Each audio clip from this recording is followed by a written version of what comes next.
নমস্কাৰ আপোনালোকক স্বাগতম জনাইছো অন্য এটা ভিডিঅ' লৈ Assamese Unknown Factor।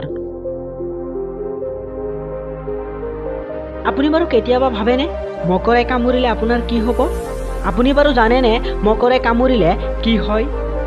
মকৰাই কামুৰিলে স্পাইডাৰমেন হোৱাৰ সপোন দেখিছে নেকি? স্পাইডাৰমেনৰ কথা নাজানো, পিছে মকৰাই কামুৰিলে আপোনাৰ মোৰ মৃত্যু পৰ্যন্ত হ'ব পাৰে।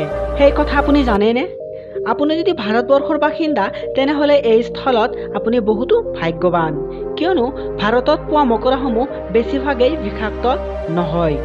তথাপিও ইয়াৰ মকৰাসমূহ কামুৰিলে আপোনাৰ খুজুৱতি, ছাল ৰঙা পৰা বা ইনফেকশ্যন হ'ব পাৰে। আনহাতে ব্ৰাজিলকে ধৰি কেইখনমান দেশত পোৱা মকৰাই এবাৰ কামোৰাৰ পাছত আপোনাৰ মৃত্যু পৰ্যন্ত হ'ব পাৰে। ভাৰতত এনে মকৰা আছে যদিও ইয়াৰ সংখ্যা তেনেই নগণ্য। সেয়েহে আজিৰ পৰা মকৰা দেখিলে সাৱধানে চলিবনে আপুনি? বন্ধুসকল, ভিডিঅ'টো চাই কেনে পালে? যদি ভিডিঅ'টো চাই ভাল পালে তেনেহ'লে চেনেলটো নিশ্চয় ছাবস্ক্ৰাইব কৰিব, আগন্তুক ভিডিঅ'ৰ বাবে নটিফিকেশ্যনটো অল কৰি দিব আৰু কমেণ্ট বক্সত জনাব যে আপুনি ভিডিঅ'টো চাই কেনে পালে।